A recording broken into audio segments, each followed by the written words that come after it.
Good morning, everyone, and welcome to those who are here in person as well as to those who are here virtually. Today's a special day for me. It is the 10th of Shvat, which is the yahrzeit of the Heilige Rebbe, Rabbi Yosef Yitzchak, who I'm named after, who is the 6th Rebbe of Lubavitch. And the Rebbe passed away on Shabbos morning, and on the 10th of Shvat. And he, when his whole life, the Rebbe's whole life was dedicated to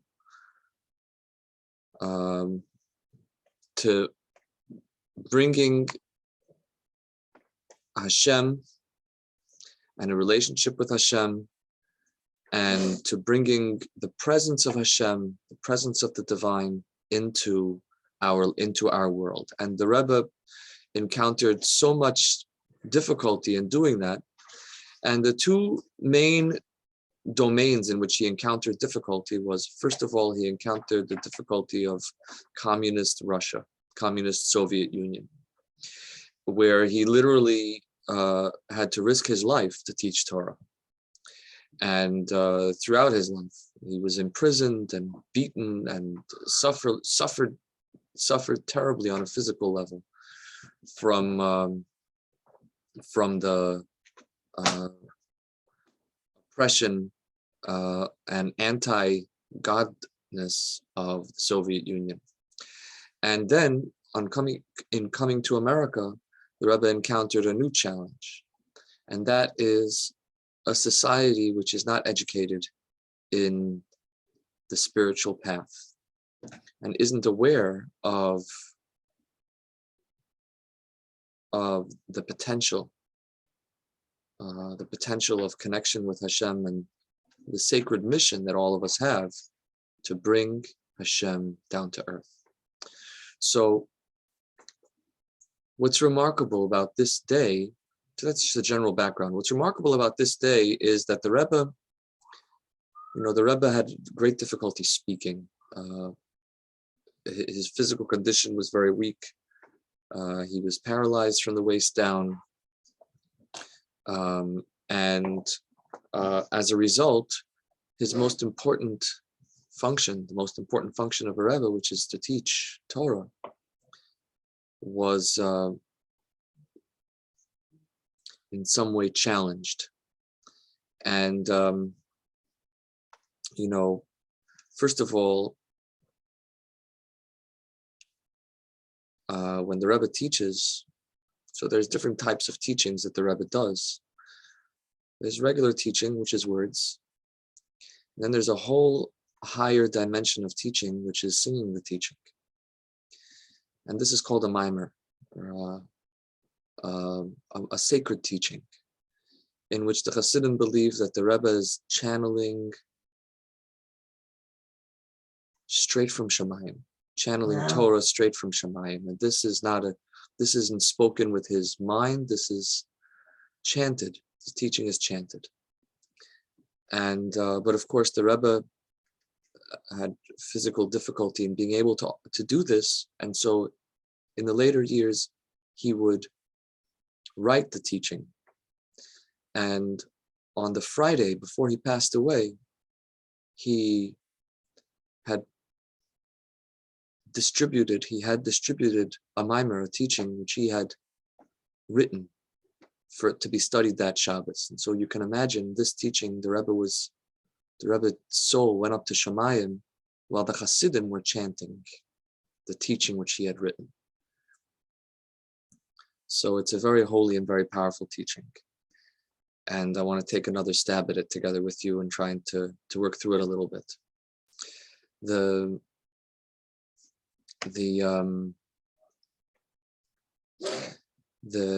But before we learn the mimer together,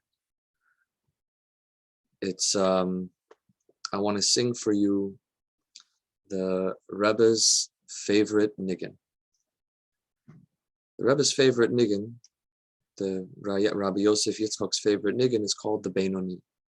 which means the struggler, the one who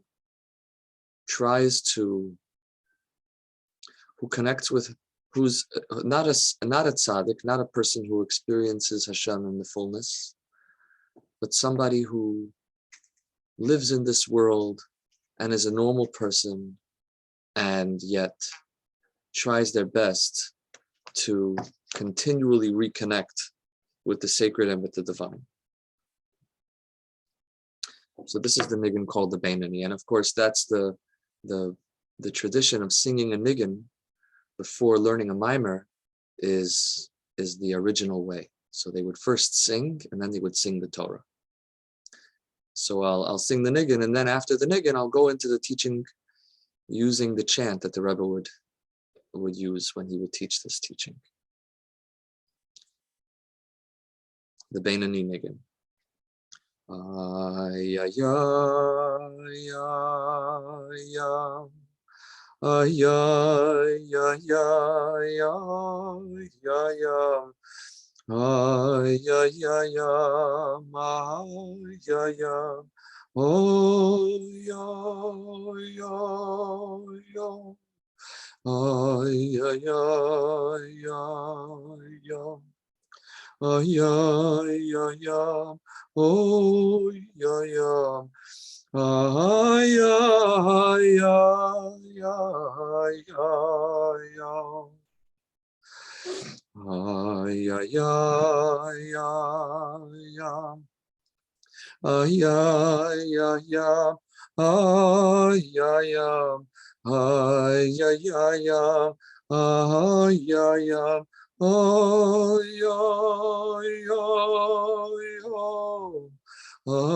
ay, ay, ay. Ay, ay, ay, ay, ay. Ay, ay, ay, ay, ay, ay, ay. Ay, ay, ay, ay, ay, ay. Ay, ay, ay, ay, ay, ay, ay. Ay, ay, ay, ay, ay, ay,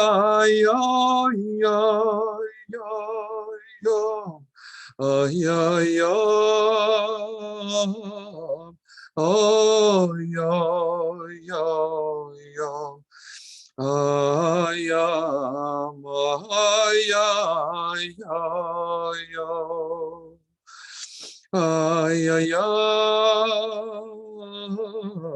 oh, yeah, yeah, yeah.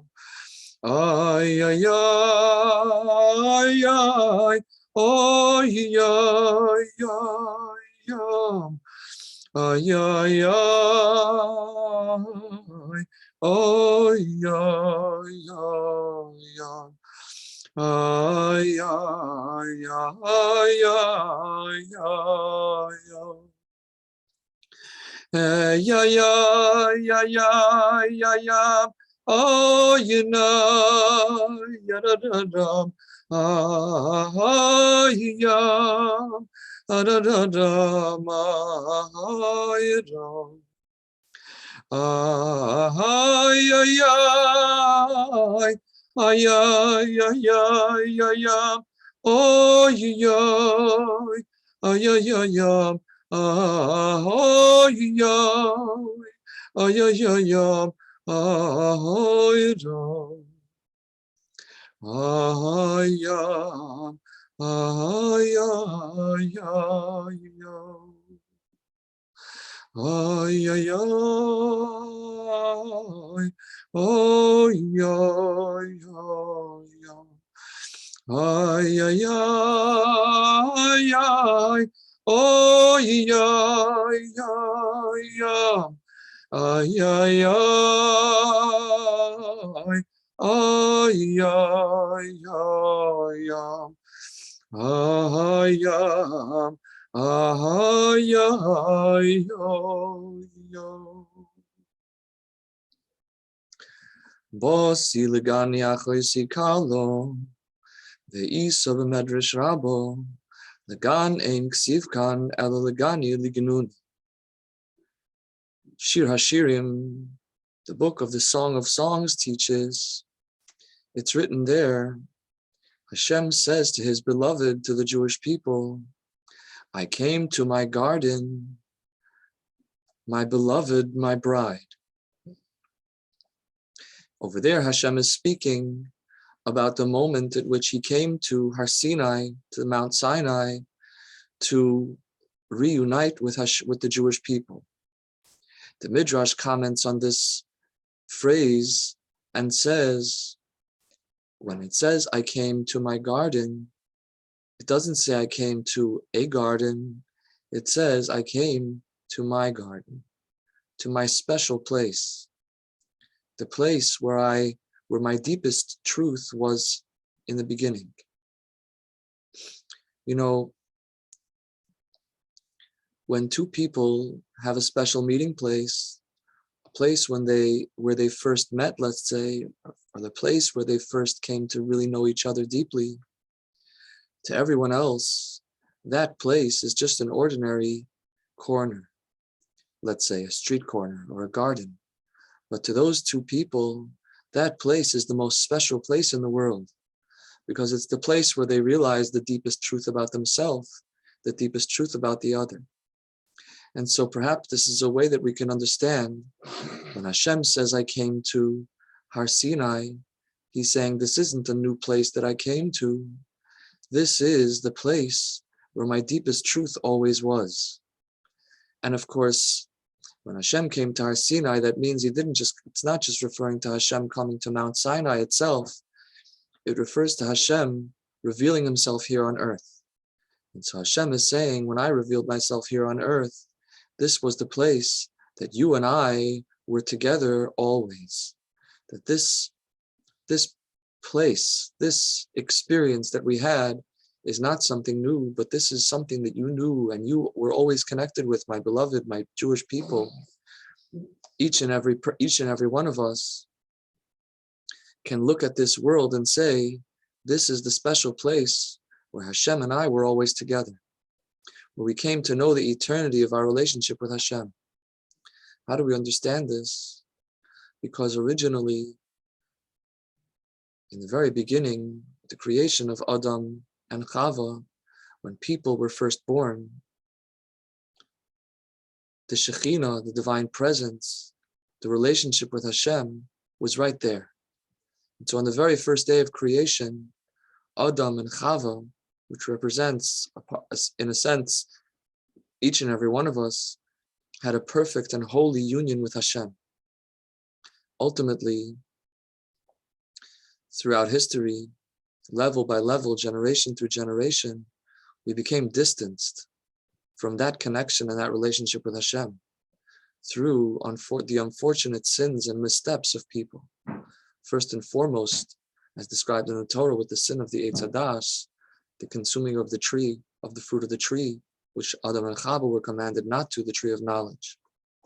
And then, generation through generation, we became further and further disconnected with that. But then, 7 righteous people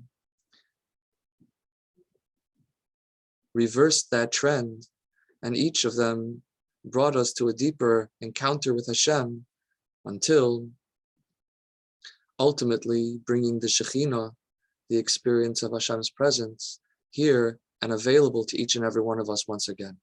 Starting with Avraham Avinu, who brought the Shekhinah down from the abstract 7th heaven to the 6th, Yitzchak from the 6th to the 5th, until Moshe Rabbeinu, who was the 7th, the most special 7th, and he brought the Shekhinah, he brought the experience of the divine back to earth to allow us, to give us the opportunity and to teach us how to reconnect with Hashem here on earth. And that was through the giving of the Torah, when we reconnected at that special place here on earth, when Hashem and Am Yisrael reconnected on that special place here on earth, the place where we first got to know each other, where the original truth was first here. The main revelation of that Shekhinah, of that holy presence, is in the Beis HaMikdash, the holy temple. Now, when the Holy Temple was built, right after that moment of reconnecting with Hashem at Har Sinai, the Torah writes, "You shall make for me a sanctuary, and I will dwell amongst all of us. And I will dwell, Hashem says, I will dwell amongst them. Not I will dwell in the temple, but I will dwell inside of every single Jew." And this teaches us that now each and every one of us has to find the little temple, the Beis Hamikdash, which is inside of us.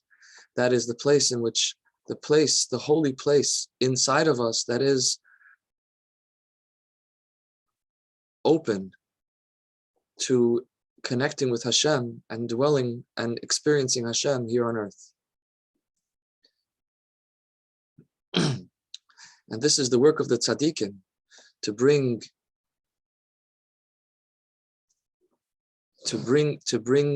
the divine presence to each and every one of us, to teach us how to reveal the Shekhinah that's inside of each and every one of us.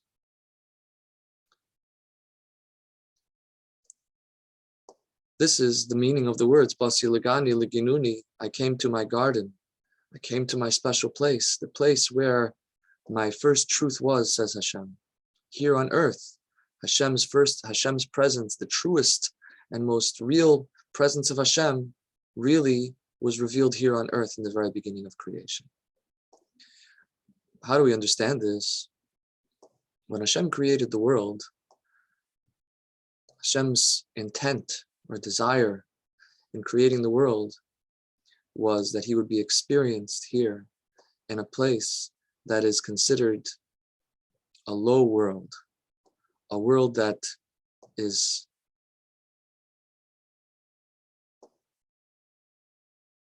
coarse and limited and doesn't readily lend itself to the spiritual, doesn't readily lend itself to a relationship with Hashem. And Hashem wanted that we, by struggling against the impulses presented to us by this world, and by transforming the physical and limited into the sacred and the holy,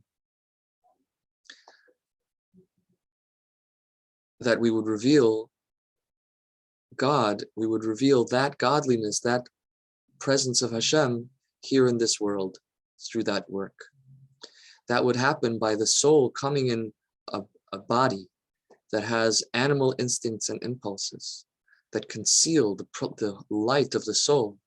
And when the light of the soul would overcome those impulses and that concealment within itself and also in the world around it, this would be the building of the Beis Hamikdash, the building of the holy sanctuary that is in each and every one of us and in the world that we experience.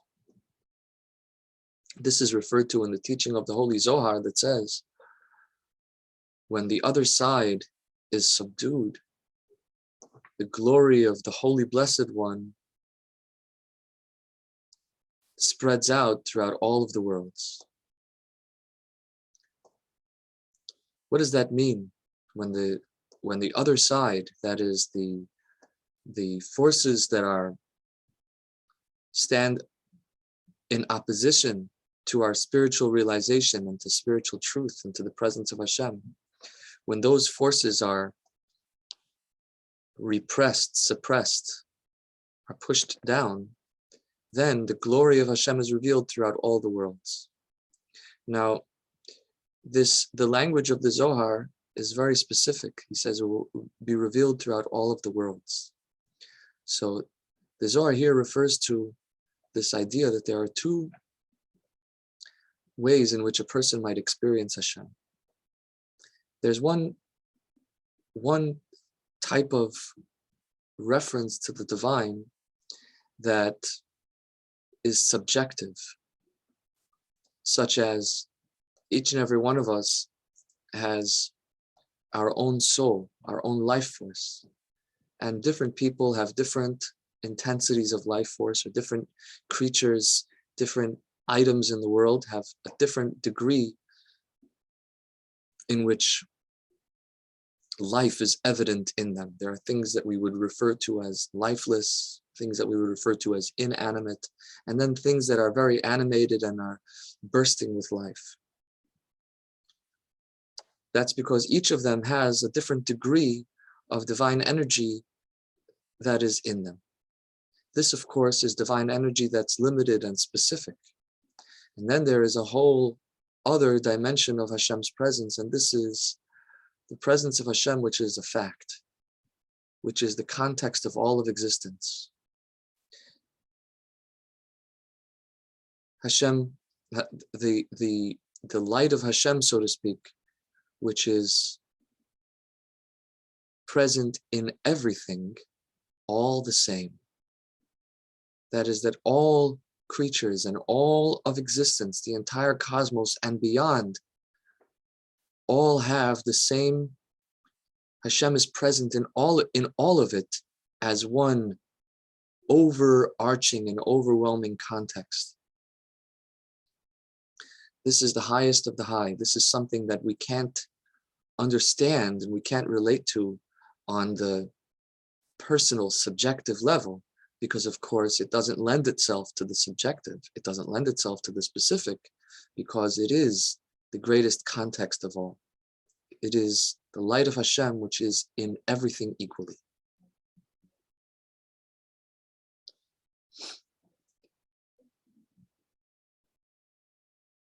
The same is true when we refer to spiritual awareness and spiritual consciousness. There are levels in which a person can encounter the experience of the divine, and then we refer to this as different worlds of consciousness. So when a person reaches a higher world of consciousness, or a higher plane of resonance, they would be experiencing a higher light. This too refers to the differentiated light of Hashem, a light of Hashem which is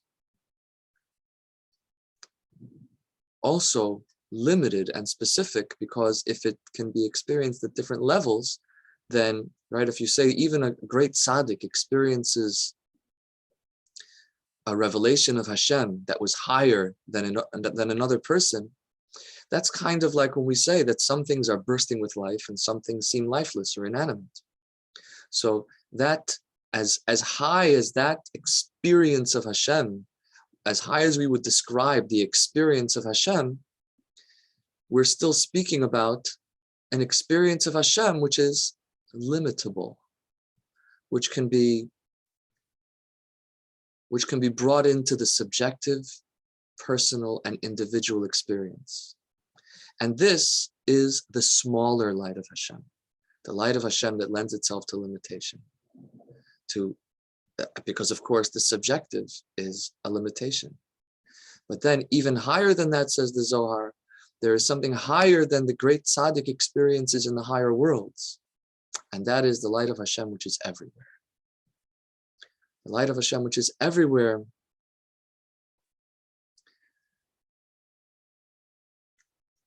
is the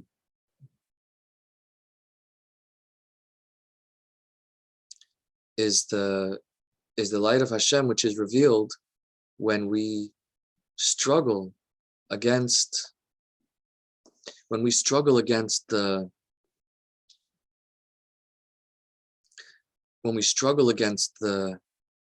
impulses of this world.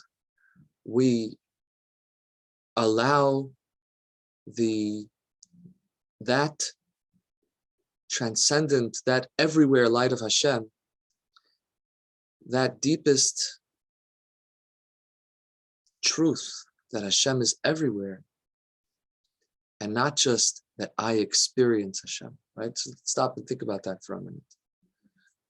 There is my experience of Hashem, which might be very true and very high, and I might experience that. However, there are different people who will experience that to different degrees. And on different days, I'll experience it on different levels. And this we refer to as the different worlds of divine consciousness, the different worlds of Hashem's light being revealed. So this is all the experience of Hashem. And then there's something higher than that, and that is the fact that Hashem is truth. And this is not something, this is something which is beyond our ability to experience. Of course, Hashem is beyond. The truth of Hashem is far beyond anything that our human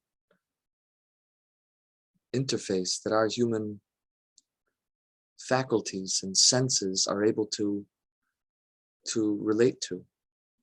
And yet, says the Holy Zohar, that this light is through our work. This light is revealed, this fact, this truth that can't be experienced, in the human senses, is revealed through our work in encountering the physical world and struggling against the impulses of our animal instinct, and in transforming the physical world around us to the sacred, to transforming the ordinary around us into the sacred. And this is the secret, says the Rebbe, of the Yisron Ha'or Haba Mitoch HaChoshech. This is the gift of light that comes from the darkness. That is, by us living in a dark place, this world, and facing our dark urges and impulses,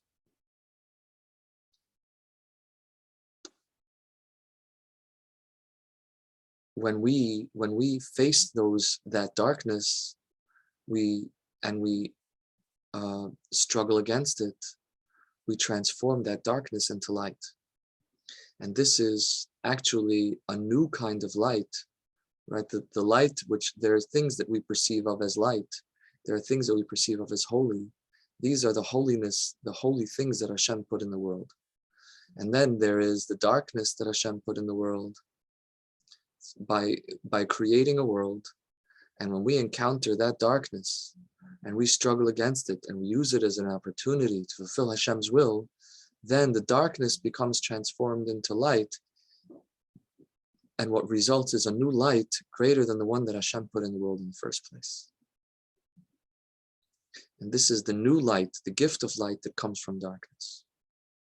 And this is the meaning of the words of the Torah, and they shall make for me a sanctuary, and I will dwell amongst them, meaning amongst each and every person, through this work that they will do by struggling against the animal impulses and transforming the ordinary around us, the things that appear to be ungodly, into sacred.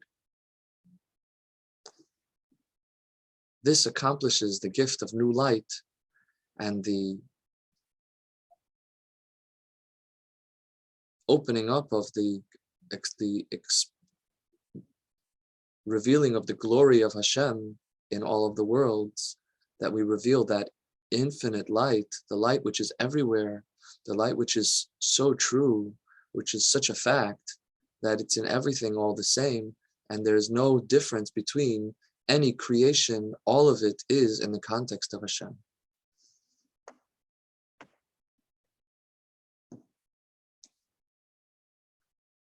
And this is one of the aspects of the service which was done in the Mishkan, in the sanctuary, in the Beis HaMikdash, in the Holy Temple, which is one of the most important services in the temple, was the service of the karvanos, of the sacrifices.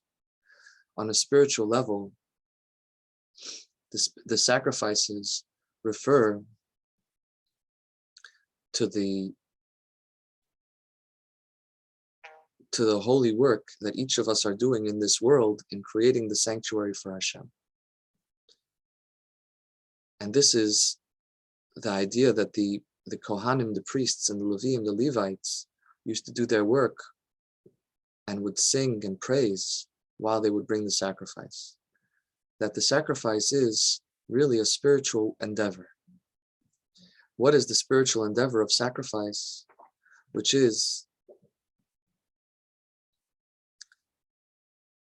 as taught by the Baal HaTanya, by the first Lubavitcher Rebbe, the Torah says, when a man will bring from among you a sacrifice to God, from the cattle, from the animals, from the sheep, etc.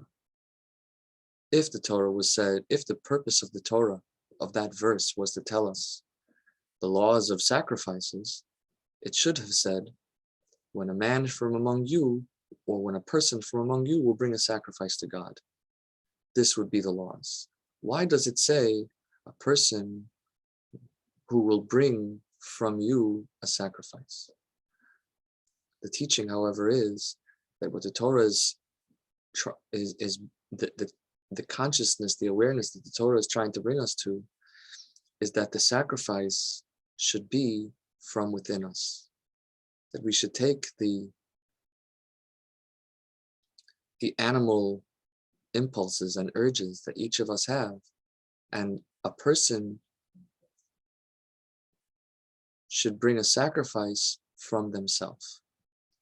That is, it is from the self, and it is dependent on each individual to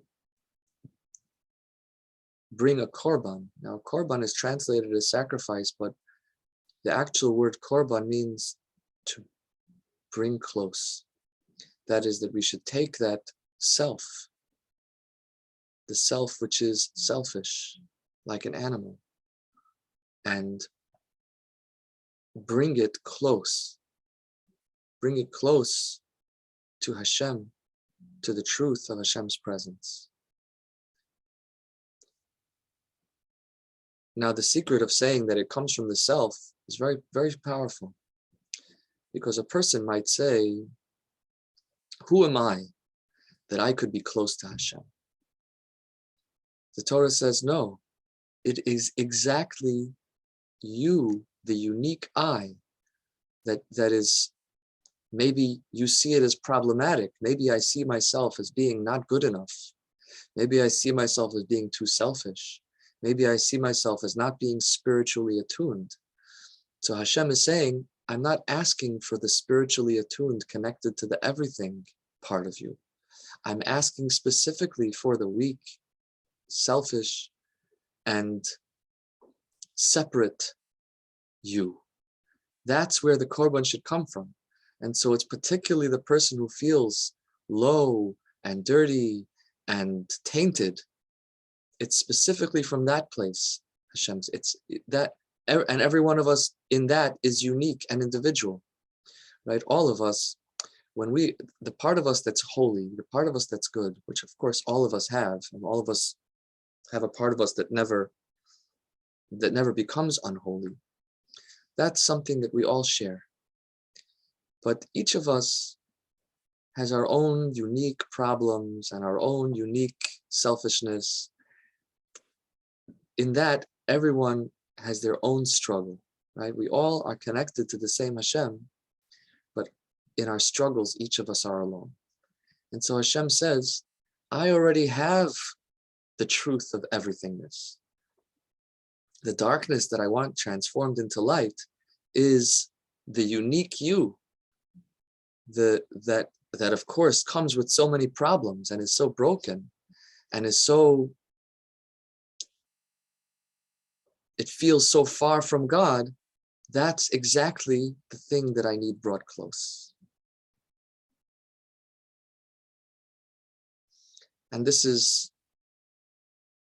what the Gemara says, that every single person should say, every single Jewish person should say, when would my actions reach the level of the actions of my ancestors, Avraham, Yitzchak, and Yaakov? Because what Hashem says that every one of us should challenge ourselves to ask, when can I do the things that my ancestors did? Avraham, Yitzchak, and Yaakov, the holy tzaddikim, who brought the Shekhinah down to the earth. Because of course Hashem doesn't come with tyranny. Hashem is not imposing upon us demands which aren't doable to us. And Hashem gives us, together with the commandments, together with the expectations that we would draw near to Him, He also gives us the strength to be able to reach the highest levels. And this is the idea that a person should bring himself close. It is each and every one of us has a unique animal that they have to bring to Hashem, to bring the korban, to draw near, to bring it close to Hashem.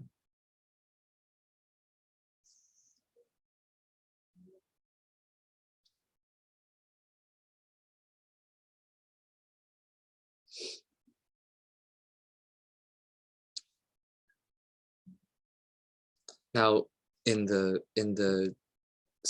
sacrifice, in the korban, which was in the Beis Hamikdash, in the original example of the korban, we speak about an animal being placed on an altar and fire consuming it, fire from heaven consuming it.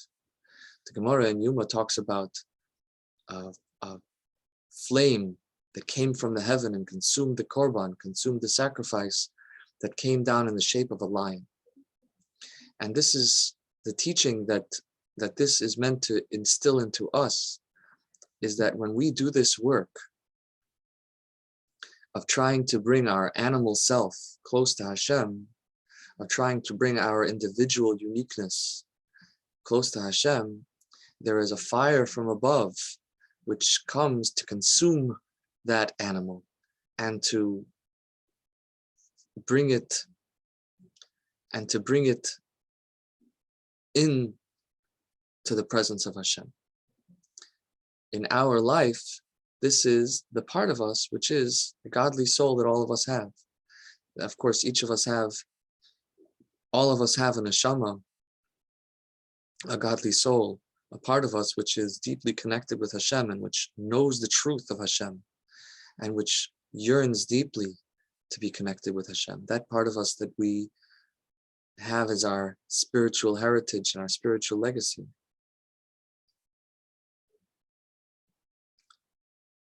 That fire that we each have in us is like that lion, which is the flame that comes from above to consume the korban. And this is, the Midrash says, this holy fire that came to consume the korban, the sacrifice, was such a fire that could not be extinguished by water. Water wouldn't extinguish this fire. What the Midrash might be saying, says the Rebbe, is that in our lives, we have water that is the struggles of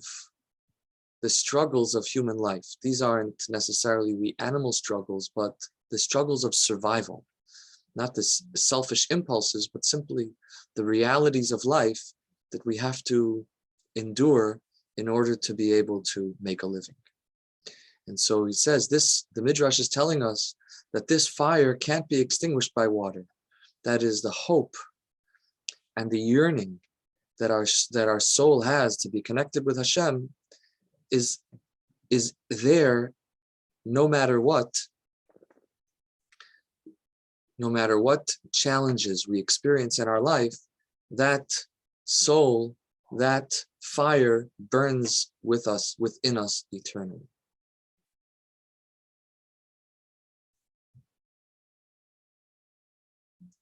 And this is the work that we use in order to bring the animal close to Hashem, that it too should become involved in the hopes and yearnings of the neshama, of the godly soul that all of us have.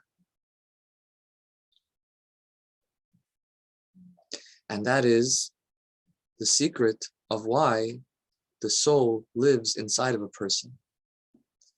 This hope, this yearning, this sense that I am part of Hashem, and that this is all, and that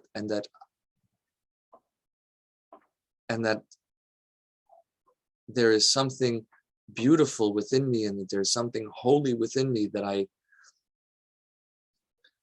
this sense is the truth of the world, that of course everything is created by Hashem. And then this sensibility is placed into a troubled and complicated and challenged individual. That is on the one hand, it seems like such a tragedy that such a beautiful, holy consciousness is trapped in such a petty and selfish and problematic individual. But of course, this is what Hashem wanted, that the beautiful and holy and God-oriented consciousness should work on the problematic, complicated, selfish individual, and to chip away at it, and to make it to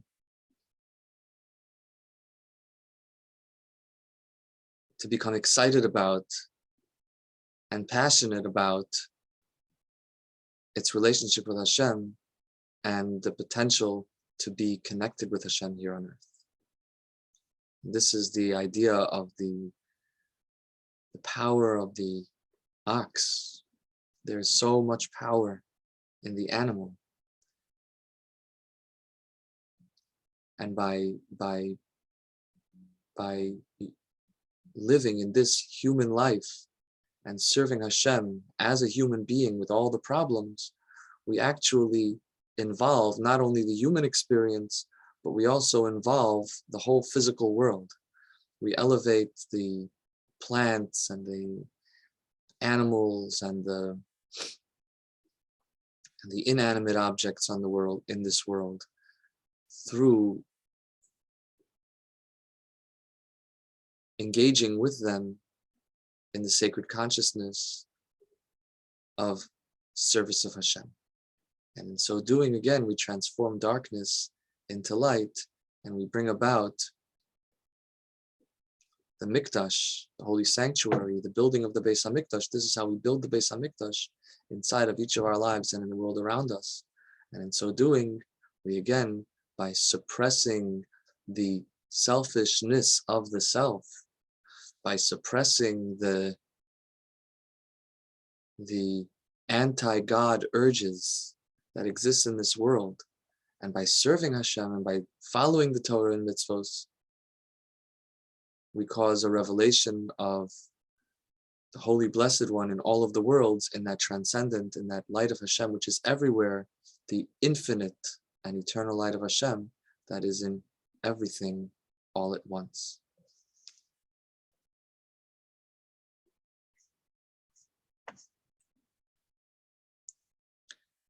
Now, one more ingredient in this service is something maybe that relates so much in our time. And this is that the walls of the Mishkan, the beams of the Mishkan, were made of atzei shittim wood. That's what it's called. Maybe it's acacia or acacia wood, I think. Atzei shittim, the Hebrew word shittim, means foolishness. Shtus. It has the same root as the word shtus. Shita, shtus. What is shtus? Which is foolishness. What is foolishness? Foolishness is when a person diverges from logic, when they behave in an illogical and incoherent way. Of course, the middle path is the organized and logical, reasoned and considered path. Sometimes we act illogically. We act in an unreasonable way. And this can be very dangerous, very toxic. People can engage in behaviors that are not healthy, and they can engage in behaviors that are sinful, even though they know that it's not the right thing to do, but because they are diverging from the path of logic and from the path of sensible behavior. This is foolishness that is of the darkness of the world. Indeed, the sages say that no person sins unless they become a little bit foolish. Nobody sins intentionally. We only sin because somehow we lost our mind for a minute. We lose our mind and we become unaware of the truth.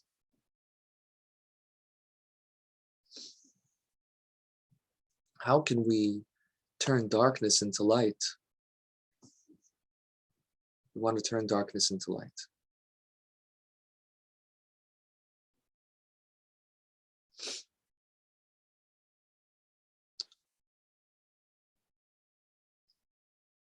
So,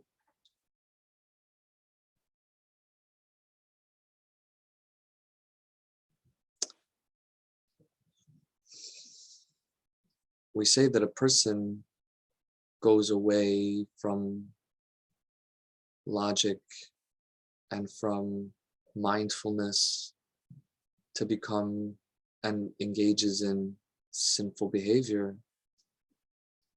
What we're really saying is that really this person knows the truth.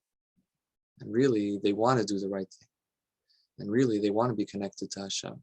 As we see that in moments of truth, the person, when the person is confronting their deepest truth, which sometimes that might come up in moments of extreme challenge. Jews have been threatened. Throughout history, Jews have been threatened with losing their lives, with making ultimate choices about whether they should relinquish their faith or live a more comfortable life. And Jews have, even Jews who maybe in their individual choices sometimes would make sinful choices, but in these moments where they're put to the greatest test, to the ultimate test, they declare that their deepest truth and their deepest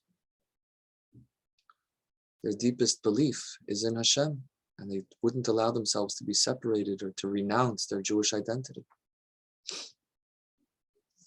How is it that a person would, on the one hand, be willing to sacrifice themselves so as not to renounce their Jewishness, but then on an individual choice, they do things that are un-Jewish? So it is because in that moment when they made the individual un-Jewish choice, they were not conscious, they were not mindful. It was a little bit of foolishness. They weren't thinking clearly about what they're doing. And that is because of the intensity of the desire of the animal in them that overwhelms their mind and causes them to lose touch with the truth that they know in their self, with the truth that they really identify with in the deepest way. And this causes a person not to be able to feel the beauty and the sweetness and the holiness that is available every time they do a mitzvah.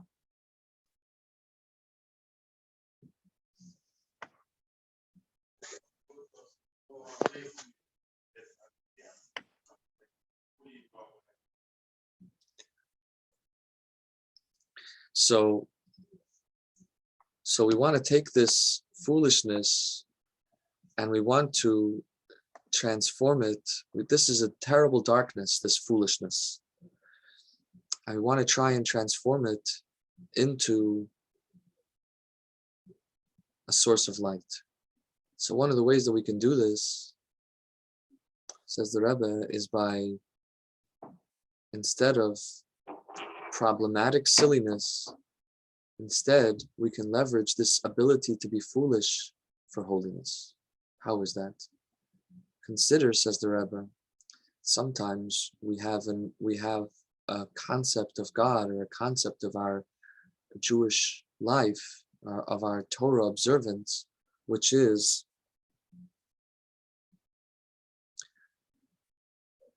logical and reasonable, and which we explain as spiritual and as meaningful. So the pursuit of service of Hashem as a meaningful exercise. This is a relationship with Hashem which is grounded in logic and is in our mindful and intentional self. This, however, is limited to our ability to understand, and is limited to our ability to explain.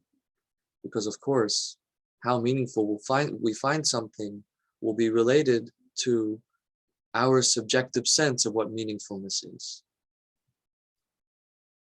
There's a whole other relationship with Hashem, which is, I care about Hashem so much that it already doesn't make sense. I don't think about it as a reasonable, sensible thing. You know, sometimes a person has a relationship with someone, they enter into a business partnership with someone. And when you enter into a business partnership with someone, you only invest into that person as much as the cost-benefit analysis warrants. So you're going to do, you wouldn't spend more money on dinner with that person. You wouldn't spend money on taking a business partner, potential client out to dinner, unless you understand that there's going to be a return on your investment, which warrants that expense. However, when a person really loves someone, you have somebody who wants to have a romantic relationship with someone. Here, they'll spend money on that person in a way that isn't because of a cost-benefit analysis. It's because I give everything that I have to you. There's no logical assessment or analysis of how much I'm investing in this marriage relationship. I'm giving my entire self. And this is because that relationship has transcended logic and has entered into the realm of foolishness. Not silliness, but holy foolishness. Does it make sense? Does it make sense that I would spend so much money, for example, on flowers that are going to be dead in a few days? Does it make sense that I would spend so much money on a shiny rock which a person would put on their finger? But if this is what that other person wants, then I do something which to me seems silly, because my relationship with them is more important than my reasonable and mindful cost-benefit analysis mind. My relationship, my connection with them is something that transcends my logic. Sometimes when a person is religious or is engaging in a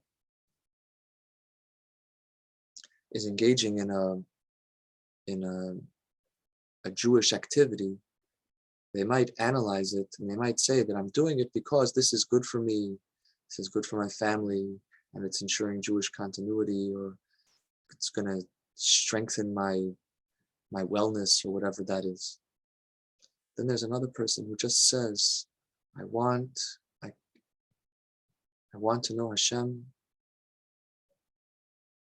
and I'm so connected with Hashem that it doesn't even make sense. I don't think about it. I don't analyze it. I just give everything that I have to my holy relationship with Hashem. And here we enter into the light of Hashem, which is in all of the worlds, because we leave the subjective, personal, defined relationship with Hashem, and now we go in to the eternal, to the infinite, which is above the ability of the human senses to grasp. And this is the Or Ein Sof, the infinite light of Hashem, which is present in everything. And so this means that sometimes we would do things that we engage that same sense of intensity and that same unreasonable capacity that we have, and we invest that into our Torah life, into our mitzvos life, that we don't allow anything to shake us, to move us from holy work that we are doing, even when there may be many reasons or many excuses or many explanations. We hold on to the truth in a way that might seem foolish, but is the holiest and highest relationship that a person could possibly have.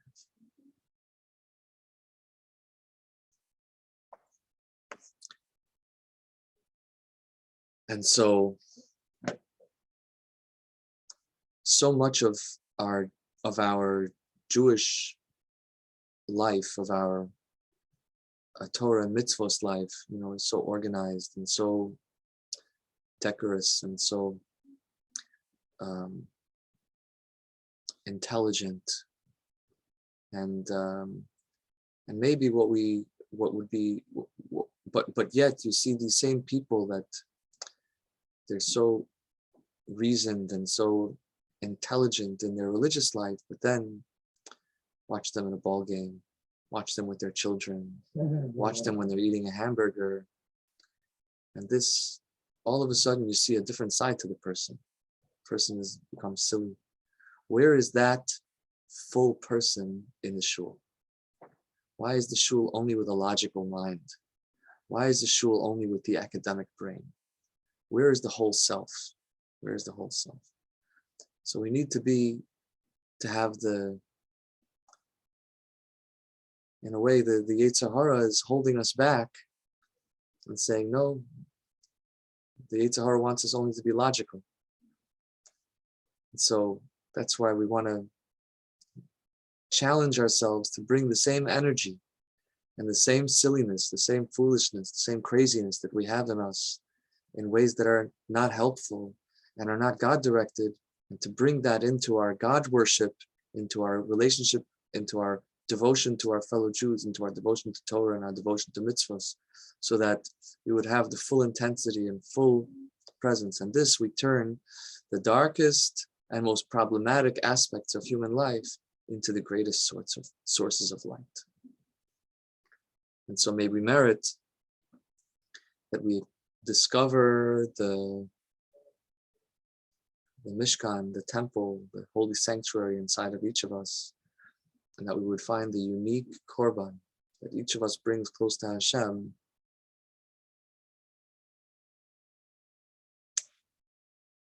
and transform the darkness that only I know into a light that is available to the world only through me.